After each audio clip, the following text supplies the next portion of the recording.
हर खबर पर होगी आपकी पकड़। डाउनलोड कीजिए एबीपी लाइव ऐप। और इस समय की बड़ी खबर हम आपको बता दें, सचिन पायलट जयपुर पहुंच चुके हैं और उन्होंने हमारे सहयोगी मनीष से बात की है। सुनिए क्या कुछ कहना है। क्या कुछ खोया और क्या कुछ पाया, सबसे बड़ा।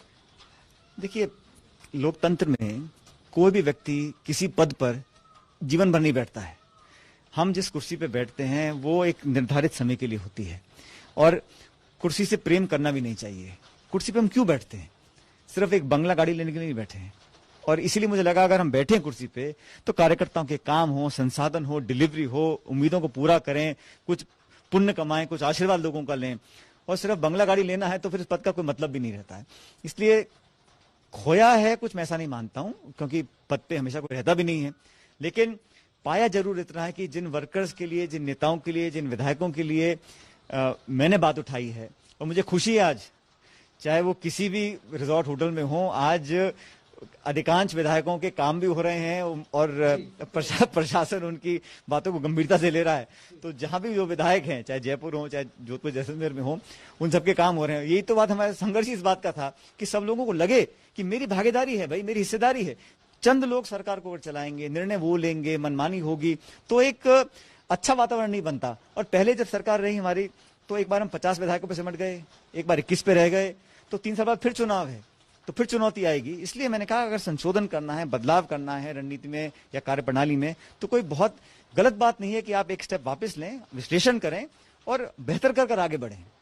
सचिन, आप यकीनन वापस मुख्य धारा में लौटे हैं। 1 महीने का मैं समय मानता हूं।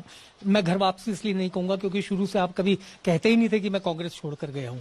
लेकिन अब जब आप वापस आ गए हैं, मुख्यमंत्री भी हैं, पार्टी के नेता भी हैं, आप मिल चुके हैं, दिल भी मिल चुके हैं। देखिए, राजनीति में बड़े प्रोफेशनल लोग हैं। प्रोफेशनलिज्म ये है कि पब्लिक ने कुछ काम दिया है, मैंडेट दिया है। मैंने 1.5 साल पहले जब चुनाव लड़ा था अध्यक्ष के नाते राजस्थान में, तो कुछ वादा किया है मैंने, मैनिफेस्टो लोगों को पढ़कर सुनाया है, उस पर वोट पड़ी है हम लोगों को पद हो ना हो, उन वादों को पूरा कराना मेरी जिम्मेदारी है, नैतिक और पॉलिटिकल, उसको हम पूरा करेंगे।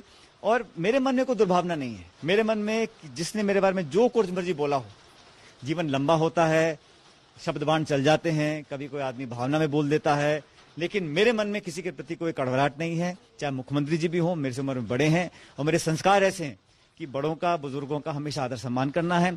अगर कोई गलत करता भी है तो उसको इग्नोर कर हमें आगे की तरफ देखना है। और जब भी मुलाकात हमारी होगी, मैं बड़े स्नेह से और बड़े सम्मान के साथ मिलूंगा। लेकिन कार्यशैली में एक चीफ एग्जीक्यूटिव जो हमारे मुख्यमंत्री के रूप में या कोई मंत्री के रूप में कोई काम कर रहा है, उसमें कोई सकारात्मक सुझाव देने की बात आएगी तो मैं पीछे भी नहीं हटूंगा। मुलाकात की कोई बात तय हुई कि कल जयपुर आज ही आया हूं, जब भी मौका मिलेगा मिलेंगे। मैंने कहा ना, मन में दूरियां पैदा कर कुछ फायदा नहीं है।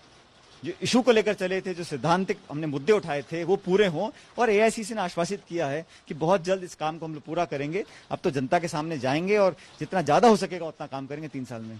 लोग जानना चाहते हैं, कमेटी फॉर्म होगी, कमेटी के सामने आप तमाम लोगों की ग्रीवेंसेस भी होंगी, कोई समय सीमा पार्टी अध्यक्ष ने तय की? वो मैंने छोड़ा है अध्यक्षा के ऊपर, कांग्रेस प्रेसिडेंट सोनिया गांधी जी के ऊपर। उन्होंने अपने विवेक से इस कमेटी का निर्माण किया है और मुझे लगता है कि बदलाव भी करने होंगे, कुछ निर्णय भी लेने होंगे, समय रहते ले लेंगे। लेकिन इसको कल ही तो घोषणा हुई है, तो थोड़ा समय दीजिए। मैं आश्वस्त हूं कि जिस गंभीरता से, जिस मुस्तैदी से, जिस परिपक्वता से पार्टी ने इस बात को लेकर कमेटी का गठन किया है, अच्छे सकारात्मक परिणाम बहुत जल्दी आएंगे। आपने अभी कहा एमएलए की पूछ होने लगी, जो आपके साथी थे, जो आपके साथ 1 महीने से पूरे विश्वास के साथ खड़े हैं, उनके कामों को लेकर के आपको क्या लगता है, क्या यही स्थिति उनके लिए भी होगी? भाई, खबरें होनी चाहिए।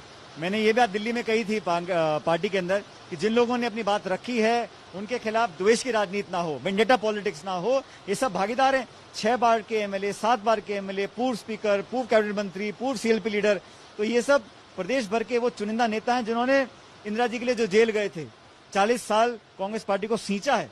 इन लोगों को सीनियरिटी और मेरिट के हिसाब से भागीदारी मिलनी चाहिए और इनके क्षेत्रों में इनके वर्कर्स को, इनके लोगों को लगना चाहिए ये सरकार हमारी भागीदारी है इसके अंदर। आपकी पैरवी रहेगी क्योंकि उन्होंने पूरे टाइम आपका साथ दिया।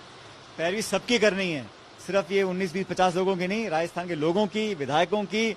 मैं अध्यक्ष नहीं हूं, लेकिन फिर भी कांग्रेस कार्यकर्ताओं की हर बात को मानना, उनकी बात को पहुंचाना, उनको परिणाम देना, ये मेरा काम रहेगा। एक सवाल और जानना चाहूंगा, इस 1 महीने में आपके लिए सबसे सुखद अवसर कौन सा था जिसको आपको लगता है कि आपके जीवन का सबसे सुखद अवसर, और सबसे दुखद अवसर कौन सा था जिसको आपको लगता है एक महीना निकला, बहुत राजनीति हुई, बहुत बातें बोली गई, लेकिन मुझे लगा कि हमें हमेशा सकारात्मक व्यू रखना चाहिए, दिल बड़ा रखना चाहिए और लोगों की बात सुननी चाहिए। ये सबके लिए सबक होना चाहिए, चाहे वो पक्ष हो, चाहे विपक्ष हो, चाहे कोई दल भी हो। लेकिन जो एक कोशिश करी गई कि कांग्रेस पार्टी के खिलाफ कोई बात कर रहा है, सारे विधायकों ने एक शब्द, एक वाक्य, एक कदम ऐसा नहीं उठाया जो पार्टी विरोधी हो। सबने अपनी आस्था शुरू से लेकर अंत तक कांग्रेस में रखी। मैंने चुनाव में कहा था सचिन को गुस्सा बहुत आता है, इस दौरान आया गुस्सा? गुस्सा हर इंसान को आता है, लेकिन आप गुस्से पे एक्ट कैसे करते हो, लोग उससे आपको जज करते हैं। बहुत शुक्रिया। तो ये थे सचिन पायलट, जिनका मानना है कि वो कार्यकर्ताओं के दम पर जीत कर आए हैं और कार्यकर्ताओं के कामों को तवज्जो मिले, यही उनकी मुहिम थी। और उन्हें विश्वास है कि कांग्रेस अध्यक्षा सोनिया गांधी ने जो कमेटी बनाई है वो उनके साथी विधायकों के साथ साथ तमाम विधायकों के ग्रीवेंसेस को दूर कर पाएगी। कैमरामैन गोविंद साहू के साथ मनीष शर्मा, एबीपी न्यूज, जयपुर।